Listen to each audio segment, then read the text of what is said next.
Hello everyone, Max Mc here with another YouTube video. In this video I will be talking about Innistrad block sets, I don't know what to call it, Innistrad Supreme Draft essentially, which I think is a very fun format. It's a Supreme Draft, which we've had two of before, and I want to talk about this one because I think it's actually the most enjoyable one and the most complicated draft, and I'm going to make a guide on it. I'm going to be doing a couple new things in this video, so if you don't want to listen to those or you don't care, that's totally fine. I'll put a timestamp in the description. Just go look at that and skip to wherever the hell the actual guide and the actual guide starts. If not, it'll take like 2 minutes and just stick around. So the first thing that's happening is in this video, I'm not going to actually have a setup. I'm just going to like play a draft in the background that I do. No gameplay. I don't think we'll get to it, but it'll just like be a draft and be making picks. And I'm doing that because normally there's like a set to go over. Like in the last one, I think the last set guide I did was for Zendikar Rising, which I could just go through the set and talk about all the commons, let everyone show them. But in this set, in this draft format, there's like 4 different sets of which each pack is picked randomly from that set. So it's really hard to do. And it's just a different type of draft and a different type of experience, essentially. So I'm not going to be doing that. I'm also not going to be doing any, normally after my guides, I like do a draft or two and show some gameplay and like commentate on those and explain my thought processes. I'm not going to be doing that here, mostly because it would just make the video too long, and I gotten some feedback that it could be possibly intimidating that the videos are too long. If you do want to see stuff like that, either in a separate video or at the end of my guides, feel free to please let your direction out. Feel free to please actively do let me know so I can continue to get feedback and improve my content. And if you don't care or you don't like that, you can also let me know. I always appreciate it. I can also post it on like a separate channel or maybe as a separate video in like a day or two or whatever. If you let me know fast enough, I can even try and get it out before in the next day or so. The other thing that I'm going to be doing, the other thing that I want to talk about is that this is a draft format that I truly enjoy. So I would very much recommend checking it out if you haven't already. If possible, I should have led with this because people might have already left already or not watched in the first place if they don't actually want to play the format. But if you always watch my content and you are considering drafting this, you definitely should. I think it's a very fun format and very skill intensive and just a diverse gameplay and just a lot of fun. In general, you can take almost all my draft videos as an endorsement of the format because actually that's the reason that I haven't been making videos recently is because there's been no formats I enjoy.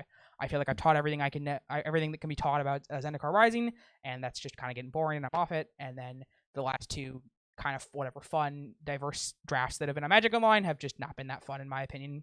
I don't remember what they were, Proliferate Cube and something else, which were both just kind of mediocre in my opinion. But this format's a lot of fun. You should definitely check it out, and that's why I'm explaining it to you guys. Yeah, I think that's about it. Like, comment, subscribe. You guys know the drill, but actually do it, please. It really does help, and it means a lot to me because it means I get to know that there are actual people watching who are actually enjoying my content, and it also means that you can watch it more in the future since you'll actually see it rather than having to see it on Twitter or have it be recommended and such. I don't post too often. Obviously, it's been like 2 fucking weeks since I made a video or whatever. I promise I won't spam you or anything. I'm pretty sure that's it, so I guess we will just get into the actual drafting. So this is a special format because normally the last two Supreme Draft formats have had like actively good lands you can pick. The first one was Ravnica, where you wanted to play 5 colors basically, and that was the only viable strategy, was just forcing 5 colors, and you just taking basically every fixing land you see, and then your agency in both deck building and drafting was basically 0. You would just draft as many lands as you can get, and the most busted cards out of each pack, and a bunch of the bounce lands, and that would be your deck. You would have like 1 or 2 card sideboards. And then in Modern Horizons, the next Supreme Draft format, it was the exact same fucking thing except with snow. You would just draft 17. I don't remember how many you get. You get how many cards? 36 pack cards. So you would draft 13 snow lands and 23 magic cards. I would have, my sideboards were basically never more than 3 magic cards in that format, and usually 1 to 0. So that was also a pretty not skillless format, but once you figured it out and solved the trick, you would just force snow, possibly hedge into ninjas, but not getting too much into that. For this format, actually, there's like no fixing and no lands. That being said, you should take those very highly because you're almost guaranteed to play them. Like Evolving Wilds, I'm snapping off Evolving Wilds over anything except for a very, very Obsede Bomb. Especially because I splash, but even if you're just playing a 2-color back with no splashing and all basics, it's just an extra mana source. It's just like a very free tap land over a card that probably wouldn't be that good in your deck. Obviously, if there's a busted bomb or a card that you really need or a removal spell that you're like lacking removal, you can take it, but Evolving Wilds is a very high pick. Same with most utility lands. There's like a colorless land that you can sack it to get a creature back at random from your graveyard to your hand. There's a bunch of rare lands that like you can pay 2 colors of mana and activate them, which I actually actively splash for. Like Keswick Wolfrun, I'll actively splash for if I'm in either red or green. And I think it's pretty free because the card is so disgusting and it's a land, so the opportunity cost is just so low to put it in your deck. So stuff like that is much more valuable than it is normally. And the other thing that is happening because there's not too many lands and that you don't just get to like force an archetype and use every card that you draft is you get to hedge. You get to take cards of every color. You've seen I've done it so far in this draft. Over the first 4 picks, I picked 4 cards of different colors, and that's just actively correct. I just took the best cards relative to the decks that you're going to get in this format. as soon as possible, and I'm going to decide what colors I can be later because I don't have to decide quite yet. I can wait and see my options before I have to decide. I think the number that you have packs you're supposed to wait if you just want to set rule is like 7 to 10, leaning towards 8 and 9, but you can do it as soon as 7 or as late as 10. After 10, you start making picks. But let's say you wait till the last moment at pack 10. You still have 18 picks left. And assuming you're going to get 16 picks left with 8 packs. So let's assume you're going to get at least 14 playables out of them. You really can't whiff that hard. So you're going to get at least 14 playables. So all you need to have is 9 cards by pack 10. And you probably have 9 cards in two colors plus the ones you're splashing. And there you go. You got 23. And the cards in your sideboard really aren't that valuable unless you're actively taking sideboard cards. At least they're not as valuable as the flexibility of getting to hedge. And that way you get to look at the first 8 cards of your pack, or the first 8 packs for all of the rares and bombs and removal spells and the busted cards in different colors, and you get to decide what has the most synergy, what is going to work best in my deck, and like what colors am I going to go in because of these things. Am I going to splash? You just get a bunch more options than if you commit way too early and get mega punished. And your deck's going to end up on average so much better than if you just commit far too early, which I think a lot of people probably are doing because that's how you usually play Magic. But this draft format is nothing like normal Magic draft formats. And honestly, it's kind of a fresh air getting to do this. So as to things that are, in fact, I think this is probably going to be how most Supreme Draft formats are, and that's kind of exciting actually. The last two, I was kind of like, oh, this format sucks, but I think that was just because they were formats where you just got to draft mono lands, and the draft format was just solved. You did exactly X and Y, and then your deck was almost always exactly X and Y, and then that was that. But this format, I have had no decks that are the same. My gameplay is like very diverse. I constantly get to play with new and exciting cards, and cards that are like fun because it's a Innistrad. I don't know if people remember, but the actual draft blocks of almost all the Innistrad sets were just fun draft formats. And then add to that to the new thing of you're also just playing a refreshing experience with all 4 sets. It's actually quite fun. So the more format contextual things we'll get into now that are different than other formats, for example, but I think this is a very good general draft guide. I'll continue to make draft guides for Supreme Draft, but this is a very, very good general how to draft Supreme Drafts that aren't based on forcing some certain archetype, which this one certainly is not. So I think because of all the things I just said, cards that are splashable get a huge boost. Cards that are splashable are very easily castable, and cards that aren't get a huge minus, and I mean very, very big. So, like, let's say, let's just give a random example, like 2 white for a freaking 3/3 first strike. That's a busted card, but I'm not sure I'm going to take that over, like, a 1 and a white for a 3/2. Just generic 3/2 or 2/3 or something like that, like a 2/2 flyer. Like, I'm actually not sure I'm going to take that there. This is a poor example, but I think you guys know what I mean, and that's just that cards that are hard to cast and hard to splash get a giant freaking minus in this format, at least in the early picks. So once you get into later picks, you can ignore all that to take the best cards in the pack. The last 8 picks or whatever after you've committed to your colors are very, very simple. You just take the best 2 cards that you can cast in all of your packs, and that's that. Sometimes you've been some interesting decisions, but after that, you're done. You've locked it in. Don't waffle. Don't switch for a bomb. It's too late. Just lock in your stuff and go. But the first 7, 10 picks, you get a huge boost from cards that are like easily splashable and very able to be in your deck, especially when they're very powerful cards. Obviously, don't pass bombs, but I'm trying to think of an example that's like more informative. Let's say Murder. You have Murder in a pack, right? And that you can only play if you're base black, and like pretty base black too. And then let's say your other card is, I don't know, there's 3 in a red, just 3 in a red destroy, 3 in a red deal 5 damage to a creature. There we go. 3 in a red, 5 deal 5 damage to a creature. I'm slamming the 3 in a red, 5 damage to a creature. In any other limited format, you slam the Murder. Like say this is pack 1, pick 1. You don't know what colors you are, but I'm slamming the 4 mana 5 damage here because I can splash it very easily if I need removal, and it's still an efficient good card. Whereas Murder is not splashable at all, and it's not that much better than the 3 in a red card, right? So unless you're actively being tempo and that mana is really going to matter, I don't think it's worth it. So that's kind of what I mean when I'm saying.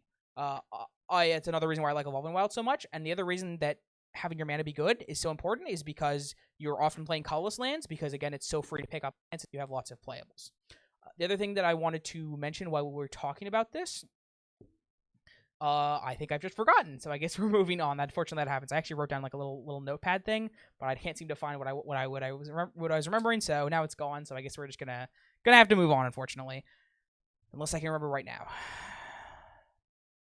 Oh, yes. The other thing I want to talk about, which I'm going to get into, actually, this weaves in what I'm going to move on to, is that you're aggro a lot. I think in this format specifically, I very much want to be playing an aggressive deck unless I get very strong mid-range bombs or mid-range cards. And in these aggro decks, where I'm often splashing, mind you, in my aggro decks and playing colorless lands, you can't be taking back to the double white. You can't be actively playing double white cards on turn 2 like consistently. You just aren't going to be doing that in your aggro deck that's playing less than normal lands with utility lands and colorless lands and possibly even splashing. So these cards just get a huge minus, or even the murder example. Like, you're just not going to be able to cast murder as much as you'd like, unfortunately, if you're playing aggro. Because you really need your cards on curve, where if you're like taking 4 and 2 green or 3 and 3 green bomb, like, that doesn't matter as much because A, you're probably playing a mid-range deck, and B, it costs 6 mana. I hope that all makes sense. So segueing into that, I very much like aggro in this format. I think you should be deciding what you're doing based on your rares, but I want to be aggressive if I get any sort of, and I mean any sort of, like, aggressive-oriented or even playable bomb in aggro. I'm going to take a quick water break.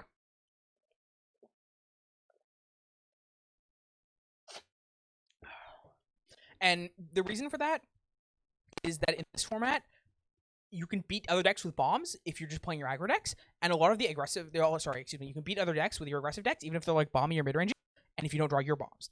And in addition, you can still win the late game because you have a bunch of freaking game-winning bombs. And a lot of the bombs in these sets are like mid-range creature bombs that can still go be good in your aggro deck, like very actively good in your aggro deck, but also win a late game.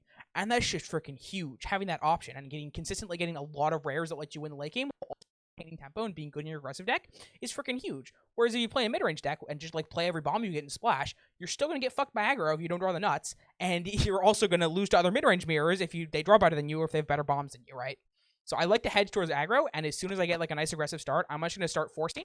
And I don't necessarily mean force as in force the 2 colors I'm in. I mean force as in only draft aggressive cards and pick between 3 colors and then kind of try to decide which one I'm going to go in. In fact, you can even see that happening right now in this draft. I'm deciding between gray and eye colors because I got some nice white and green and even red, not rares, but red commons, but in great aggressive cards and all these colors, high quality. So I hope that makes sense. The other thing I want to talk about is that if you're not playing aggro, you have to play mid-range. You just have the only other option if you're not playing some sort of aggressive thing is to just play 2 to 3 color, usually 2 color mid-range, splashing a couple cards and playing some utility land. That's the other option. And in fact, if I do go over a draft that I do, I'm going to go over a black-green mid-range deck that I think is a very interesting draft and a very good example of how I do this format.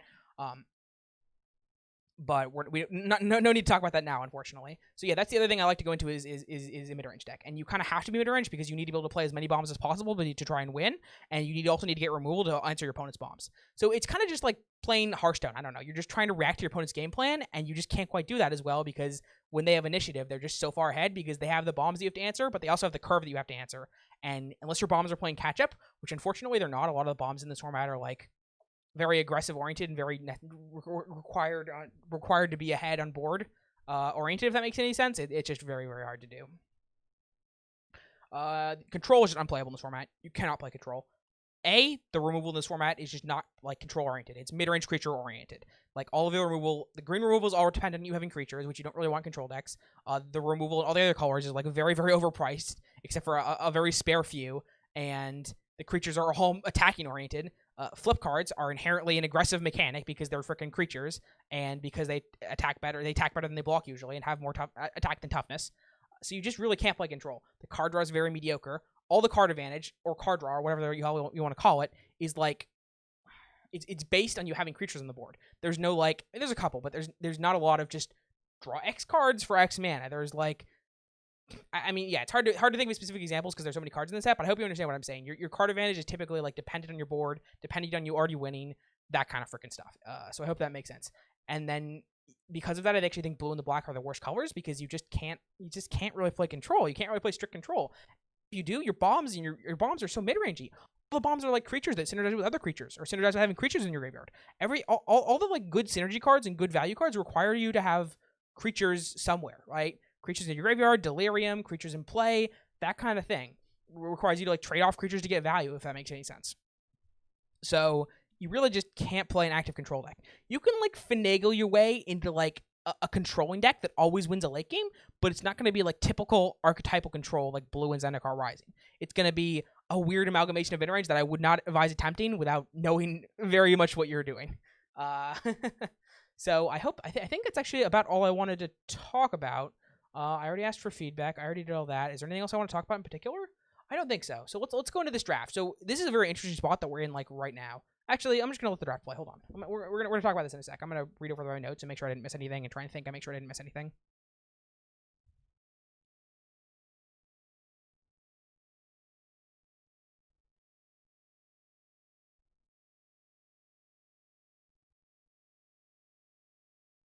Yeah, so what I was going to say is that colors are pretty relevant, and realistically, you should not evaluate cards based on their color. But if you are going to, and if you already have aggressive oriented cards, stay the fuck away from blue and black. You just don't want to be in them. Black you can maybe make work with green or with red, but not white. Black white is not playable, and blue is just not playable if you want to be aggressive or tempo oriented. However, blue can do great like mid-range synergy things. So don't sleep on blue. Just don't draft it if you're like feeling like you're going to be committed to an aggro deck, or feeling very likely to be in an aggro deck, if that makes sense.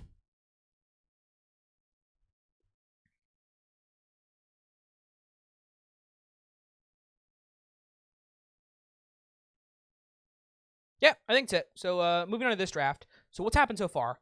I actually don't remember what the picks were like, but you probably do because you were watching while I was speaking. But we're in an interesting spot here. I think it's a little late, and now we're kind of committed to white and green. But we had an interesting spot, right? We started with Brimstone Volley, excuse me. We got a pretty early Savage Alliance. Burning Oil is great if we're red-white or if we're splashing white, which is the reason I took it because it's very easily splashable. I think that's why it's a good card. Cards like that, Rally the Peasants, things that you can splash pretty easily without too much downside. Barrier Rights in particular is also very, very good. I take very, very highly because they're just very free and very powerful cards, if that makes sense. And especially cards like Burning Oil, like if you're base red, you can just put that card in your deck and you're pretty happy. And if you happen to get a flashback off, well, that's great value, right?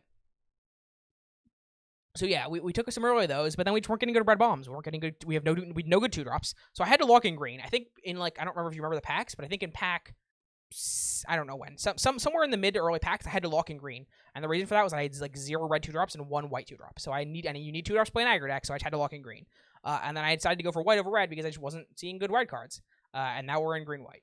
But the picks are interesting, and like I said, you want to hedge as much as possible, right? We've still got 4 more cards to pick, but we already have 23 playables, and I'm pretty happy with all the cards on my deck. Maybe this Rally Peasant isn't playable, but something close to 23 playables, and we're still good. And that's why hedging was valuable, right? Let's say we committed to red early, because we actually started with red, right? We started with mono good red cards. So let's say we're just like, oh, red white's open. We Rally the Peasants. We have the red 3 damage flashback card in white. Let's just play red white. It seems simple. And then we just force red white. Our deck would be infinitely worse. Like, we would not have 2-drops. We would not have the insane card quality of Mayor of Averbrook. That's a huge bomb. Of all these good 2-drops, of Rabid Bite and Prey Upon being cheap removal, this curve, all these flip cards, the Odric and the Sanctifier, the Odric and the Nearheath Chaplain and the Sanctifier Souls would all be a lot worse because we wouldn't have 2-drops to pair them with, and they're very, very dependent on you having 2-drops in your deck. We would have these Scorn Villagers to ramp us and all that kind of stuff. So that's why you can't commit early and you don't want to commit early. You will get so much value regardless what archetype you're playing, regardless if you're playing aggro, of mid-range, or whatever. In this type of format, or in this type of Supreme Draft, where there's not a bunch of lands that you can just force and play every card in your deck, you get so much equity by keeping your options open until like pack 8 to 9.